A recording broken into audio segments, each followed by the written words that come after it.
Komnas HAM tentu saja menghormati vonis di tingkat banding yang diambil oleh hakim banding ya.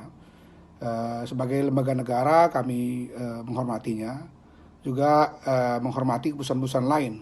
Meskipun kami tentu saja misalnya kaitan dengan restitusi, kami sangat berharap restitusi itu tidak saja diambil dari harta milik Heri Wirawan, tapi juga harus menjadi tanggung jawab negara ya. Dalam hal ini memang ada keputusan lain yang berkaitan dengan pengayoman yang harus dilakukan oleh pemerintah daerah.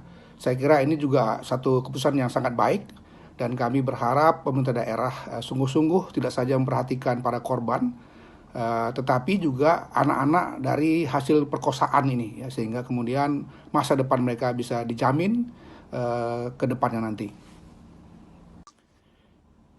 Sebagai lembaga negara di bidang hak asasi manusia, tentu saja sikap kami tidak hanya pada kasus ini, tapi pada kasus-kasus hukuman mati yang lain, kami selalu ingin mengingatkan para penegak hukum, terutama nanti hakim kasasi ya, yang mungkin saja akan ditempuh oleh terpidana atau pengacaranya. Kami berharap para hakim kasasi nanti mempertimbangkan ya, satu tren global di mana hukuman mati secara bertahap telah dihapuskan. Hanya tinggal beberapa negara lagi yang masih mengadopsi hukuman mati, termasuk Indonesia. Itu pun sebetulnya kalau kita perhatikan dalam roadmap hukum pidana kita, katakanlah kita lihat dalam RKUHP ya, masih ada hukuman mati, tapi dia tidak satu hukuman yang serta-merta.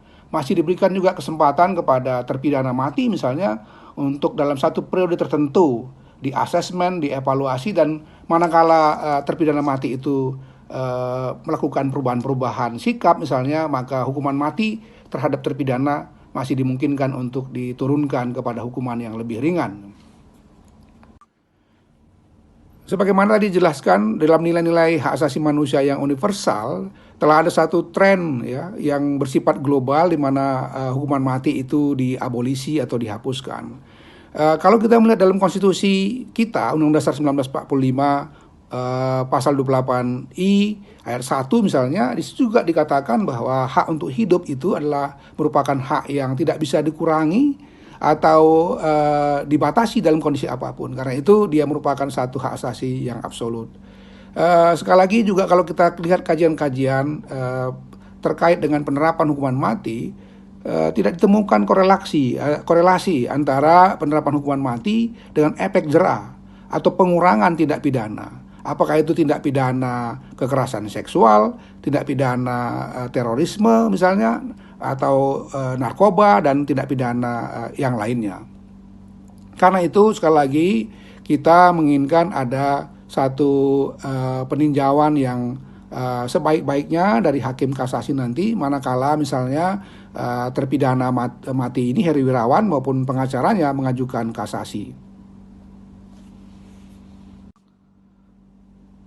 Perlu dipahami juga dalam konteks ini, Komnas HAM tentu saja sangat berempati kepada korban ya. Bagi Komnas HAM, korban adalah pihak yang paling utama untuk diperhatikan ya. Karena itu kami juga sangat kuat mendorong agar ada proses restitusi, proses rehabilitasi, dan perhatian yang lebih serius dalam kasus Heri Wirawan maupun kasus-kasus lainnya kepada korban, anak-anak yang ditimbulkan dari kekerasan seksual atau perkosaan ini, sehingga apa yang mereka alami sekarang, satu kesakitan karena fisik mereka juga terganggu, psikologis mereka terganggu, dan yang tidak kalah pentingnya adalah masa depan mereka juga terganggu, itu bisa dipulihkan secara bertahap dengan bantuan dan dukungan dari pemerintah dan seluruh institusi-institusi sosial yang ada ya. Kita harus bekerja sama untuk mengatasi itu dan fokus kepada pertolongan terhadap korban ini.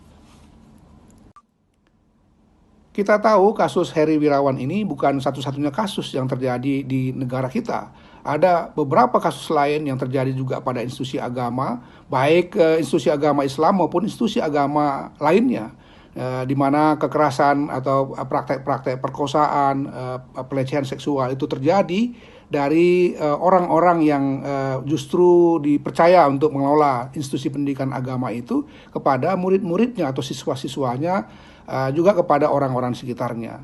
Di Kementerian Pendidikan dan Kebudayaan juga sebetulnya sudah ada langkah-langkah untuk memperbaiki itu dengan keluarnya Permendikbud Dikti tempo hari yang Komnas HAM sangat mendukung, mengapresiasi karena itu satu langkah yang sistemik, sistematik dalam rangka mencegah terjadinya tidak saja kekerasan tapi juga praktek-praktek perundungan seksual yang dialami oleh banyak pihak di perguruan tinggi ya.